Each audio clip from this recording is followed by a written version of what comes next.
Hello everyone. अब हम करते हैं एक्सरसाइज 5.3 का 11th क्वेश्चन। और 11th क्वेश्चन हमारा मोस्ट इंपॉर्टेंट क्वेश्चन है पूरी एक्सरसाइज का। ठीक है, इस सबसे थोड़ा अलग क्वेश्चन है, सबसे इंपॉर्टेंट क्वेश्चन, तो इसको ध्यान से सुनना। ठीक है, तो क्वेश्चन शुरू होने से पहले मैं तुम्हें एक चीज बताता हूँ। जैसे मान लो हमारे पास एक एपी है। ठीक है, एपी है 2, 4, 6, 8 और 10। ठीक है, तो हमारे पास एपी है। तो एपी का, इस एपी का फर्स्ट टर्म क्या है? ए1 है। ए1 ले लेते हैं फर्स्ट टर्म, वो क्या है हमारा 2। इसका सेकंड टर्म क्या है? 4। ठीक है, और कॉमन डिफरेंस क्या है इसका? 4 - 2। तो हमारे पास फर्स्ट टर्म है 2, सेकेंड टर्म है 4 और कॉमन डिफरेंस है 2। अगर मैं बोलूं इसका सम ऑफ फर्स्ट टर्म बताओ, तो इसका सम ऑफ फर्स्ट टर्म क्या आएगा? 2 के बराबर नहीं आएगा। और 2 क्या होता है हमारा फर्स्ट टर्म?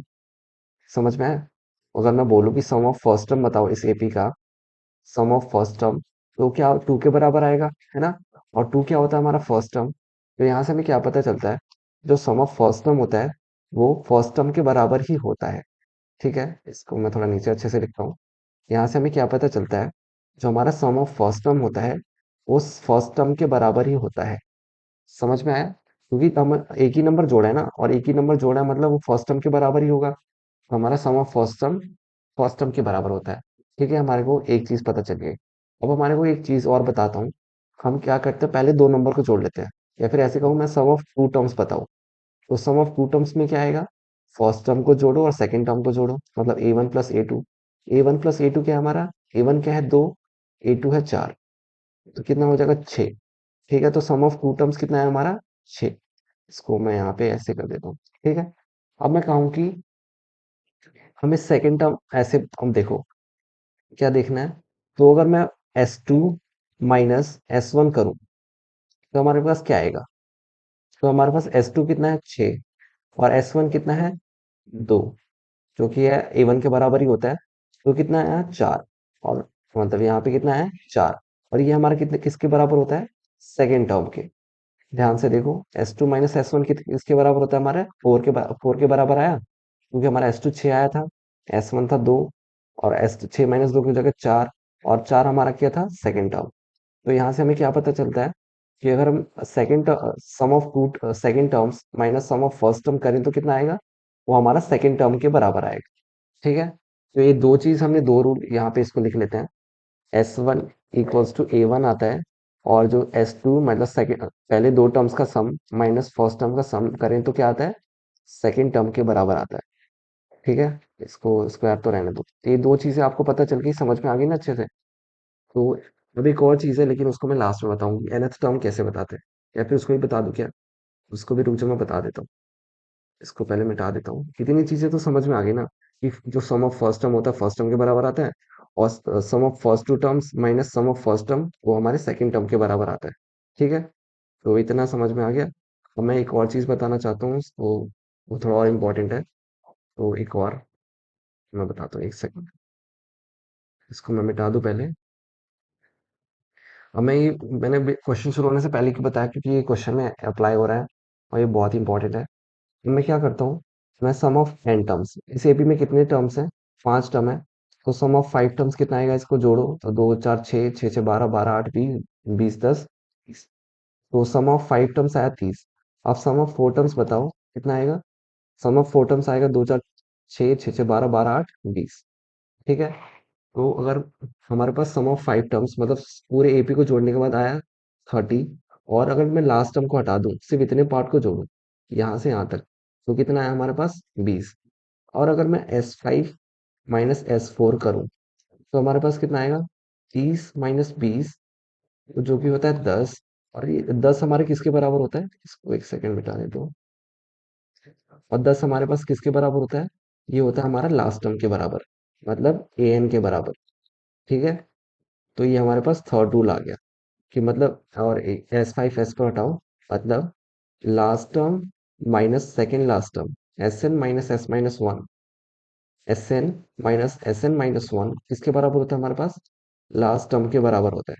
ठीक है, यहाँ से ये पता चल गया। तो इसको मैं थर्ड यहाँ पे लिख देता हूँ, sn - 1 = an। ठीक है, और ये हमारे पास थर्ड इक्वेशन हो गई। हमारे को इतना तो समझ में आ गया था कि ये कैसे कैसे करा मैंने। अब मैं क्या करता हूँ, ये मैंने एपी ली थी, इसको मिटा देता हूँ। ये मैंने खुद से एपी बना के ली थी, उसको समझाने के लिए ली थी, ठीक है। अब हम क्या करते हैं, अब हम क्वेश्चन पढ़ते हैं, ठीक है। इसको हम यहाँ पे रहने देते हैं, अभी काम आने वाली चीजें। अभी क्या बोला हमें, if the sum of first n terms of an AP is 4n - n²। मतलब सम ऑफ एन टर्म्स हमें कितना दे रखा है, 4n - n², ठीक है। What is the first term, that is S1। इससे ही बता रखा है कि जो हमारा फर्स्ट टर्म होता है वो S1 के बराबर होता है, दैट इज S1। हमें हमें क्या बताना है, व्हाट इज फर्स्ट टर्म, मतलब हमारा A1 कितना होगा, या फिर ए बोल लो, A1 बोल लो, कुछ एक ही बात है। सेकंड का पूछा what is the sum of first two terms, मतलब हमें S2 बताना है, sum of first two terms, ठीक है। What is the second term, मतलब हमें A2 बताना है, सेकंड टर्म क्या होगा। Similarly find the third and the tenth. अब हमें थर्ड टर्म बताना है, मतलब A3 बताना है। फिर हमें टेंथ टर्म बताना है, मतलब A10 बताना है। और हमें क्या बताना है, एंड द nth टर्म, मतलब an बताना है, ठीक है। देखो हमें इतनी सारी चीजें बतानी है, ठीक है। an बताना है, और हम वन बाय वन सारी चीजें फाइंड करते हैं। पहले हम A1 फाइंड करते हैं कि A1 कितना होगा, ठीक है। तो A1 हम कैसे निकालेंगे, हमारे को Sn दे रखा है, Sn equals to 4n - n²। अब हम n की जगह क्या पुट कर देते हैं, 1। And let n equals to, इसको रुक जाओ, यहाँ पे लेट n इक्वल्स टू 1 हमने लिया। अब हमने लिया तो ये हो जाएगा S1 इक्वल्स टू 4 × 1 - 1 का होल स्क्वायर। तो S1 हमारा कितना हो जाएगा, 4 × 1 4, -1 का स्क्वायर 1, सेकेंड 4 - 1 3। तो S1 हमारा आ गया 3। और S1 हमारा किसके बराबर होता है, यहाँ पे हमने क्या लिखा है, S1 हमारा किसके बराबर होता है, A1 के। तो हमारे यहाँ से A1 क्या आ गया, 3। तो हमारा ओ सॉरी, यहाँ से हमारी एक वैल्यू आ चुकी है A1 की, वो है 3, ठीक है। तो इतना पार्ट आ चुका है। अब हमें क्या फाइंड करना है, S2 फाइंड करना है। अब यहाँ से हम इसको मैं मिटा देता हूँ, वन बाय वन सारी चीजें फाइंड करते रहते हैं और मिटाते रहते हैं। तो इस जगह की बहुत कमी है भैया। अब हमारे को S2 फाइंड करना है, मतलब sum of two terms find करना है। तो हमारा n की वैल्यू हम ले लेते हैं 2। तो S2 क्या हो जाएगा, S2 4 × 2 -2 का होल स्क्वायर, ठीक है। तो हो जाएगा 8, -2 का होल स्क्वायर कितना होता है, 4। तो 8 - 4 कितना है, 4। हमारे पास S2 भी आ चुका है, जो कि है 4। तो यहाँ पे S2 लिख देता हूँ मैं, S2 हमारा कितना है, 4। अब हमें क्या बताना है, इसको उसके पहले S2 4 आ चुका है, इसको मिटा दो। अब हमारे को क्या फाइंड करना है, A2, मतलब सेकंड टर्म फाइंड करना है। तो मैंने बताया सेकंड टर्म हमारा कैसे फाइंड होता है, A2 हमारा होता है S2 - S1, मतलब sum of two terms minus sum of first term. तो मैंने आपको बताया था हमारा सेकंड टर्म क्या होता है, sum of two terms minus S1। S1 क्या होता है हमारा, सम ऑफ फर्स्ट टर्म। तो यहाँ से मैंने कैसे आया था, मैंने अच्छे से समझा दिया था। तो हमारे यहाँ से A2 की वैल्यू क्या आ जाएगी, A2 हमारा क्या आ जाएगा, S2 हमारा आया 4, S1 हमारा कितना आया था 3, क्योंकि हमारा S1 A1 के बराबर होता है। तो हो जाएगा 4 - 3। तो A2 हमारे यहाँ से क्या आ जाएगा, 4 - 3, जो कि होता है 1। तो हमारा A2 भी आ चुका है, वो है 1। अब हमें क्या फाइंड करना है, तो यहाँ से ध्यान से देखो, हमारे पास एक AP बन जाएगी, हमारे पास एक AP बन जाएगी। तो मैं AP को यहाँ पे लिख देता हूँ। हमारे AP में फर्स्ट टर्म क्या है, A1। AP लिख देता हूँ, A1 A2 हमारी AP A3 हमारी AP है। तो हमारे AP में फर्स्ट टर्म A1 हमारे को क्या आ चुका है, 3। सेकेंड टर्म हमारे को क्या आ चुका है, 1। अब देखो थर्ड टर्म क्या आएगा, -1, क्योंकि 2 2 माइनस हो रहा है ना। तो इस फोर्थ टर्म क्या आएगा, -3। ऐसे -5 चलता रहेगा। तो यहाँ से हमारा कॉमन डिफरेंस कितना हो गया, -2 का। कैसे निकालेंगे, सेकेंड टर्म हमने निकाला है 1, फर्स्ट टर्म आया 3। तो 1 - 3 कितना हो जाएगा, -2। तो हमारा कॉमन डिफरेंस कितना आ चुका है, माइनस, इसको यहाँ पे, इसको यहाँ से हटा देता हूँ और यहाँ पे ऊपर लिख देता हूँ। जो हमारा कॉमन डिफरेंस कितना है, -2। यार इसको मैं कहाँ पे लिखूँ, यहाँ पे माइनस। और हमारी AP ये बन चुकी है। तो थर्ड टर्म हमारा क्या आ गया, इसको मैं मिटा देता हूँ। अब हमें बताना है A3 बताना है हमें। A3 तो मैंने वैसे निकाल दिया, क्योंकि है -1, लेकिन मैं आपको अच्छे से करके दिखा देता हूँ। हमारा A3 कैसे आया, A3 आया 1। हमारा A3 क्या होता है, A+2D। तो फर्स्ट टर्म हमारा है 3, और 2 × -2, जो कि हमारा कॉमन डिफरेंस। तो हो जाएगा 3 - 4, जो कि होता है -1। तो A3 हमारा आ चुका है -1। तो इस A3 की जगह लिख देता हूँ मैं -1। अब हमें क्या फाइंड करना है, अब हमें फाइंड करना है ए टेन। ठीक है, तो ए टेन फाइंड करते हैं हम। हमारा ए टेन क्या होता है? ए टेन होता है हमारा ए प्लस 90। मैं डायरेक्ट लिख रहा हूँ, ए प्लस एन माइनस वन, में फॉर्मूला बार बार नहीं लिख रहा। तो ए टेन होता है हमारा ए प्लस 90। तो फर्स्ट टर्म हमारा है 3, 9, और हमारा कॉमन डिफरेंस है -2।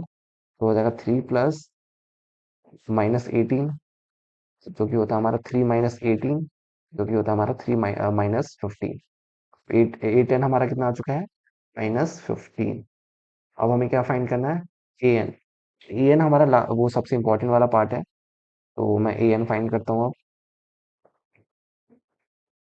एक सेकंड में देख लो, रिकॉर्डिंग मैंने स्टार्ट करी है ना। ठीक है, तो हमारा ए, अब हमें फाइंड करना है कि ए एन फाइंड करना है। अब मैंने बताया था ए एन का फॉर्मूला क्या होता है? एस एन मतलब sum of n terms minus sum of n minus one terms. ठीक है, समझ में आ गया था? मतलब इसको फिर से समझा दूं क्या? या फिर मैंने अच्छे से बता ही दिया था कि पूरे एपी को जोड़ने के बाद और लास्ट टर्म छोड़ दो, और उससे पिछले वाले जितनी टर्म्स है उनको जोड़ दो, और दोनों को माइनस कर दो, तो हमारे पास लास्ट टर्म आ जाता है। फिर मैं फिर से बता देता हूँ। अगर हमारे पास एपी है 2, 4, 6, 8, सॉरी 6, 8, 10। ठीक है, मैंने क्या करा, पहले सम ऑफ एन टर्म्स निकाला, तो इसमें एन टर्म्स कितनी है? 5। तो हमारे पास सबको जोड़ दिया तो कितना आ गया? 30। फिर मैंने यहाँ पे 8 तक जोड़ा। ये हमारा कितना है? Sum of n minus one terms. 8 तक जोड़ा तो 20 आया। S5 माइनस S4 करूंगा तो कितना आएगा? 10। 30 माइनस 20 कितना हो जाएगा? 10। और जो कि होता है हमारे लास्ट टर्म के बराबर। तो इसलिए हमारा ए एन क्या होता है? SN-SN-1। तो और ये एन के साथ -1 है, ठीक है, n-1 पूरे के साथ नहीं है। तो ए एन हमारा क्या हो जाएगा? यहाँ से ए एन हमारा हो जाएगा SN। तो एक सेकंड में कैलकुलेट करता हूँ, इसको भी मिटा देता हूँ एपी को, क्योंकि इसको कैलकुलेट करने के लिए थोड़ी जगह चाहिए। तो ए एन हो जाएगा हमारा, एस एन की वैल्यू हमें दे रखी है, कितनी दे रखी थी? 4n minus N square minus SN-1 कितना हो जाएगा? इसको बड़ा ब्रैकेट लगा दो। 4n की जगह n-1 पुट कर दो। 4n-1 माइनस n-1 का होल स्क्वायर। ठीक है, मैंने क्या करा, इसी SN हमें दे रखा 4n-1, मैंने n की जगह n-1 पुट कर दिया, तो आ जाएगा हमारा SN-1।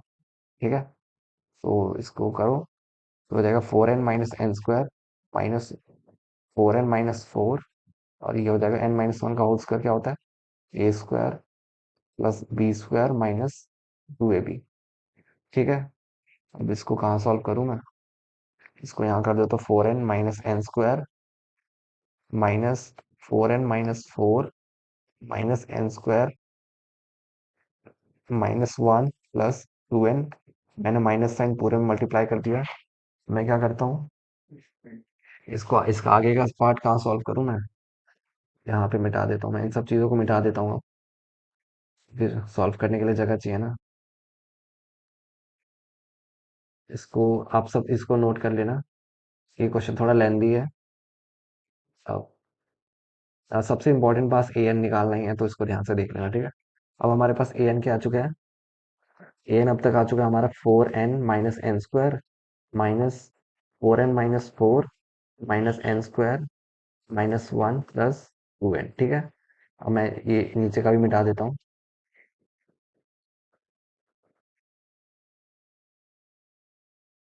सेकेंड।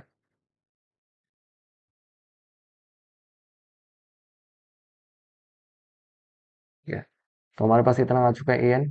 मैं क्या करता हूँ, 4n और 2n तो कितना हो जाएगा? 6n। पहले बाहर वाले को एज इट इज रहने देता हूँ। इसको यहाँ पे ए एन इक्वल्स टू, ठीक है, ए एन इक्वल्स टू, अब 4n और 2n कितना हो जाएगा? 6n। -4 और -1 कितना हो जाएगा? -5 और माइनस एन स्क्वायर। और मैं ब्रैकेट को ओपन करता हूँ, माइनस एन पूरे में मल्टीप्लाई कर देता हूँ, तो हो जाएगा 4n-n² minus 6n plus 5 plus n²। ठीक है, तो -n² और प्लस n² तो हमारा हो जाएगा कैंसिल, और 4n-6n क्या हो जाएगा? -2n और प्लस 5। तो इसको हम अच्छे से लिखें तो क्या हो जाएगा? 5 माइनस 2n। तो हमारा ए एन क्या आ चुका है? 5 माइनस 2n। तो इसी के साथ हमारा क्वेश्चन नंबर 11 पूरा होता है। ये थोड़ा लेंथी क्वेश्चन था, इंपॉर्टेंट क्वेश्चन था, तो इसको ध्यान से देख लेना। ठीक है, तो थैंक यू।